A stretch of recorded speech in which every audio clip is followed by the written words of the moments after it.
Hey everyone, how are you all doing? कैसे हैं आप सब? उम्मीद यही करूंगा कि आप सब लोग मज़े में होंगे, अच्छी तरीके से अपनी पढ़ाई कर रहे होंगे और रोज़ कोई ना कोई नई चीज़ सीख रहे होंगे।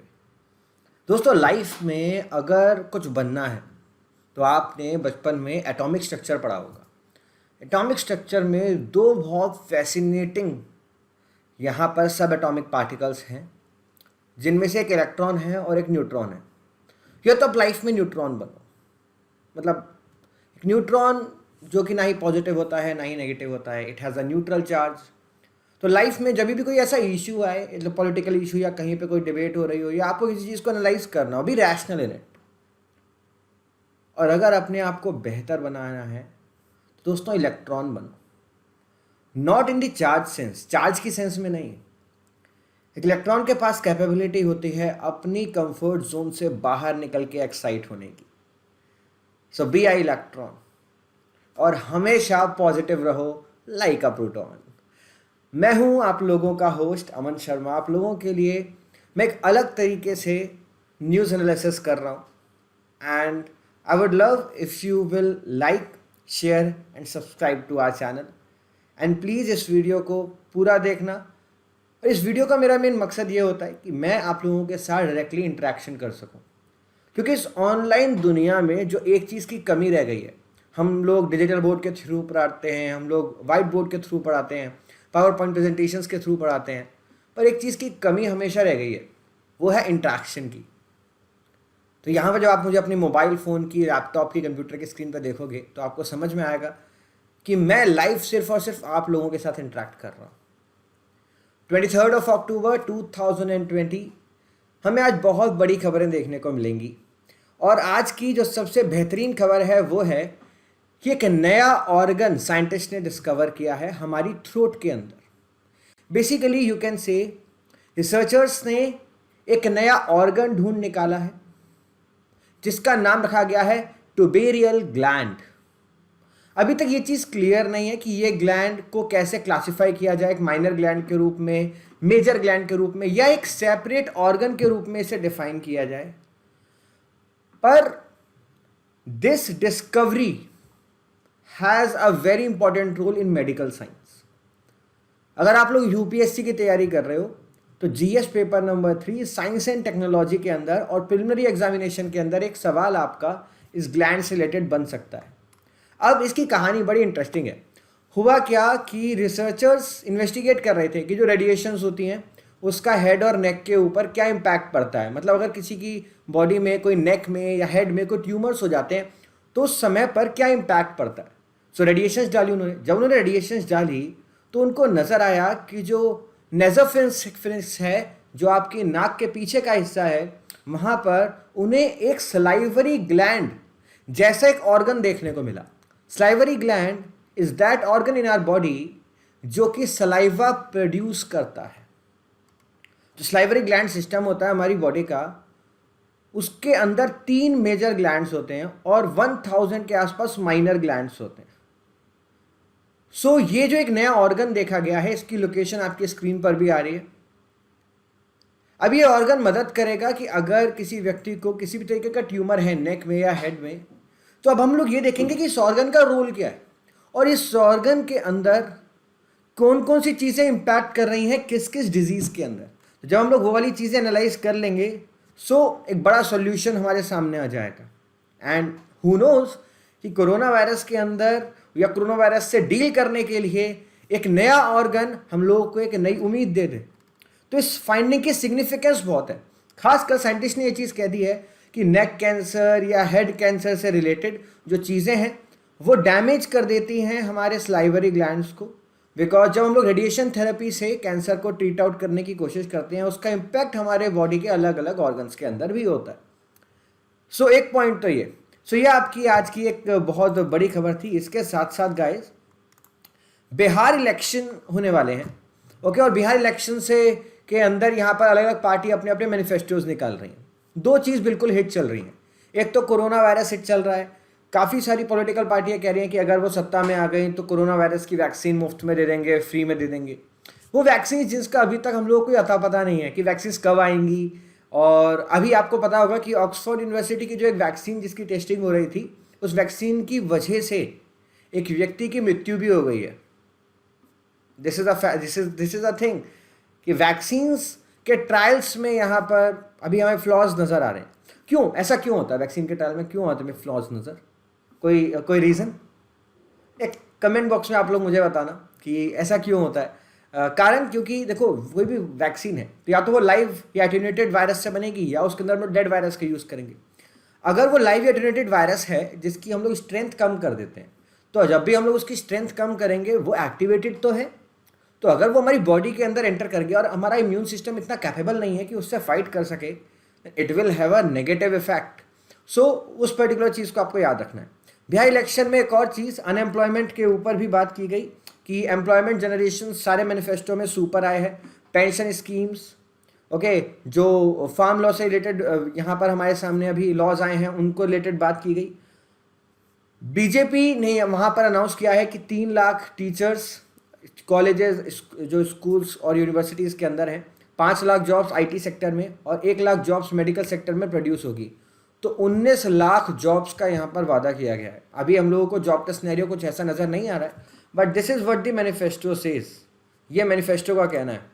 Okay, now let us move on to the next news. अगली जो हमें न्यूज़ मिलती है वो है MHS को related, ministry of home affairs को रिलेटेड। तो मिनिस्ट्री ऑफ होम अफेयर्स ने जो वीज़ा रेस्ट्रिक्शंस थे उनको रिलैक्स कर दिया है। तो अब जो फॉरेनर्स हैं जो इंडिया आना चाहते हैं, अब वो आ सकते हैं कुछ इंपॉर्टेंट पर्पजेस के लिए। आप बिजनेस के लिए आ सकते हो, आप कॉन्फ्रेंस के लिए आ सकते हो, एम्प्लॉयमेंट के लिए आ सकते हो, एजुकेशन के लिए आ सकते हो, रिसर्च के लिए, मेडिकल पर्पजेस के लिए। Electronic tourist visa on arrival को छोड़ के, जिसके अंदर शॉर्ट टर्म मेडिकल वीज़ाज होते हैं, बाकी सारे वीज़ा रेस्ट्रिक्शंस जो हैं उनको लिफ्ट अप कर दिया गया है। तो क्या है, आप इस पॉइंट को एक अलग तरीके से समझो। हम लोग एक बबल के बारे में बात करते हैं, ट्रैवल बबल, जिसको सबसे पहले जो बाल्टिक नेशंस हैं उनकी टर्मिनोलॉजी के अंदर हम लोगों ने यूज़ किया। फिर न्यूजीलैंड ने, ऑस्ट्रेलिया ने, यूनाइटेड स्टेट्स ने इस शब्द का इस्तेमाल किया, travel bubble. And India is also resolving the things around travel bubble. ना ट्रैवल बबल होता क्या है? हम लोग एक देश के अंदर टूरिज्म बढ़ाने के लिए दूसरे देश से जो यात्री आ रहे हैं या उस देश के अंदर जो लोग ट्रैवल कर रहे हैं उनका ट्रैवल और टूरिज्म का जो एक्सपीरियंस होता है उसको बेहतर बनाते हैं। Because as of now we need security. हम लोगों को चाहिए कि ज़्यादा सैनिटेशन फैसिलिटीज़ हों, है ना, एमिनिटीज़ अच्छी हों। तो उन सब चीज़ों का ध्यान करना, और इसके साथ साथ आपका जो खर्चा है वो भी कम हो जाएगा। तो वो चीज़ आ जाती है ट्रैवल बबल के अंदर। आपके लिए एक और छोटा सा सवाल है, नीचे कमेंट बॉक्स में आपको ड्रॉप करना है कि ये बाल्टिक कंट्रीज़ में कौन कौन से देश आते हैं, है ना, ये आपको मुझे बताना है। तो ये एक बड़ी अपडेट है जो मिनिस्ट्री ऑफ होम अफेयर्स ने करी है। तो इस गाइडलाइंस को फॉलो किया जाएगा। जितने भी ट्रैवलर्स हैं उनको ministry of health and family welfares की जो गाइडलाइंस हैं उनको भी फॉलो करना होगा। ऐसे नहीं है कि आप लोग क्वारंटाइन नहीं रहोगे या फिर हेल्थ और कोविड-19 मैटर्स को इग्नोर करोगे, ऐसा नहीं है। आप आ सकते हो इंपॉर्टेंट चीज़ों के लिए, रिलैक्सेशंस आपको मिल गए हैं बिजनेसेस, कॉन्फ्रेंस, टूरिस्ट के लिए, बट फिर भी you need to follow the procedures जो कि ministry of health and family welfare ने आप लोगों के लिए निकाले हैं। गाइज, यूनाइटेड स्टेट्स ने प्रपोज किया है कि it will not issue business visa for H-1B specialty occupations. एक बड़ी चीज आई है। H-1B स्पेशलिटी ऑक्यूपेशंस के जो वीजाज होते हैं, जिनकी मदद से जो कंपनी होती हैं वो अपने टेक्नोलॉजी प्रोफेशनल्स को छोटे स्टे के लिए एक पर्टिकुलर साइट पे भेजती हैं यूएस के अंदर, मतलब एक बहुत शॉर्ट टर्म के लिए। और इसकी मदद से हंड्रेड्स ऑफ इंडियंस हर साल यूनाइटेड स्टेट्स से आते थे, शिफ्ट होते थे, जिससे उनको ज़्यादा सैलरी मिले, एक्सपीरियंस मिले। तो प्रपोजल जो यहाँ पर आया है, it will eliminate any misconception that the B1 in लिeu of H policy. जो मूव है इट वॉज मेड पब्लिक और यूएस के इलेक्शन भी पास है। अब इसका यूएस के इलेक्शन से क्या लेना देना है? देखो, चीज़ों को रैशनलाइज मैनर में समझो। यूनाइटेड स्टेट्स के अंदर डोनाल्ड ट्रंप ने जब से वो सत्ता में आए, उनका एक ही नारा है, making America great again. And how will he make America great again? सबसे बड़ा मुद्दा होता है युद्ध का, और युद्ध का सबसे बड़ा मुद्दा है एम्प्लॉयमेंट। यूनाइटेड स्टेट्स के अंदर बहुत सारी जॉब्स बाहर के देशों से जो लोग आते हैं, जो स्किल्ड वर्कर्स होते हैं, वो ले लेते हैं। क्योंकि जो बाहर के देशों के स्किल्ड वर्कर्स हैं, they are willing to work at a very lower price. कम पैसे में भी काम करने को तैयार है। तो यूनाइटेड स्टेट्स का जो अपना यूथ है वो अनएम्प्लॉयड हो जाता है उसकी वजह से। इसीलिए आपको काफ़ी सारे रेसिज्म, एथिसिज्म के जो मैटर्स हैं यूएस के अंदर नज़र आते हैं। तो H1B वीज़ा को लेकर पहले भी चीज़ें चल रही थी and it will greatly impact India को बहुत ज़्यादा ये इम्पैक्ट करने वाले हैं। ओके गाइस, DRDO की तरफ से आपके लिए छोटी सी खबर। तो जो फाइनल यूज़र डिटेल है या ट्रायल है नाग मिसाइल का, वो सक्सेसफुली कंप्लीट किया गया है। तो इंडिया ने थर्सडे को सक्सेसफुली कंप्लीट किया अपना final trial 3rd generation anti tank guided missile का, नाग मिसाइल का, पोखरन के अंदर।